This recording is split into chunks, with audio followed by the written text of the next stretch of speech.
Hello everyone. ছোলার ডালের হালুয়া তো অনেকেই খেলেন, কিন্তু কখনো কি মুগ ডাল দিয়ে হালুয়া বানিয়ে খেয়েছেন? না যদি বানিয়ে খান তাহলে তাড়াতাড়ি চলে আসুন। তার জন্য প্রথমে নিয়ে নিচ্ছি 250 গ্রাম মুগ ডাল। ডালটা এবার ভালোভাবে ধুয়ে নিচ্ছি, 2-3 বার করে ভালো করে ধুতে হবে, এর মধ্যে অনেক ময়লা লেগে থাকে।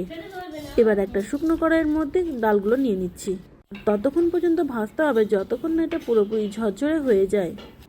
এর মধ্যে ময়েশ্চার থাকলে কিন্তু ভালোভাবে গুঁড়ো করা যাবে না, তাই এটাকে পুরোপুরিভাবে ঝরঝরে করে নিতে হবে। ঠিক এই রকমভাবে দেখতে পাচ্ছেন যে মনে হচ্ছে এটাকে ধুয়ে দিয়েছি। আপনাদের সুবিধার্থে আবারও দেখাচ্ছি। ভাজা হয়ে গেছে, এবারে মুগ ডালটাকে ভালোভাবে গুঁড়ো করে নেব। তার জন্য একটা ব্লেন্ডারে জারের মধ্যে দিয়ে দিচ্ছি ভাজা মুগ ডাল। এটা মনে রাখতে হবে যে এই মুগ ডালগুলো একটা ফাইন পাউডার, এর মধ্যে যেন কোনো দানা না থাকে।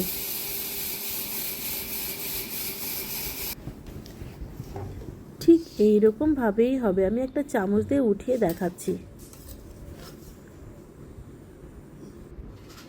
এবার ওভেনে আবার একটা কড়াই বসিয়ে দিয়ে দিচ্ছি 1 চামচ পরিমাণ ঘি, আর এর মধ্যে দিয়ে দিচ্ছি কিছু ড্রাই ফ্রুটস, যেমন কাজু বাদাম, পেস্তা বাদাম আর হচ্ছে কিশমিশ। ঘিয়ের মধ্যে হালকাভাবে ভেজে নিচ্ছি, ভেজে তারপরে তুলে নেব। ভাজতে গিয়ে এবার পুড়ে ফেলবেন না যেন, যদি সেক্ষেত্রে কোনো প্রবলেম হয় অবশ্যই ফ্লেমটাকে লো করে দেবেন। এবার তুলে নিয়ে এর মধ্যে আবারও একটু ঘি দিয়ে দিচ্ছি, আর এই ঘিয়ের মধ্যে 2টো এলাচ ফাটিয়ে দিয়ে দিচ্ছি।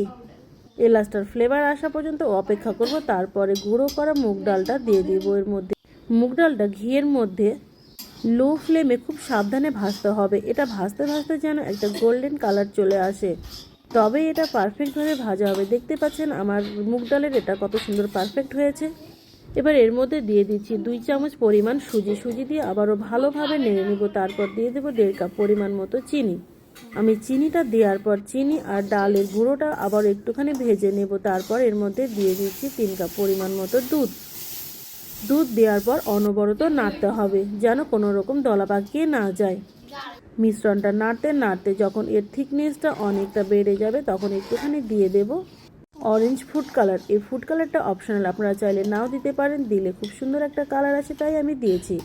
তারপরে এই পর্যায়ে এলে ড্রাই ফ্রুটসগুলো দিয়ে আবারও ভালোভাবে নেড়ে নেব যতক্ষণ কড়াই থেকে না উঠে আসে। তারপর ঠান্ডা করলে রেডি হয়ে গেল মুগ ডালের হালুয়া। সামনেই ঈদ চলে এসেছে, ডেজার্ট হিসেবে এই হালুয়াটাকে রাখতে পারেন। আজকে এখানেই, ধন্যবাদ।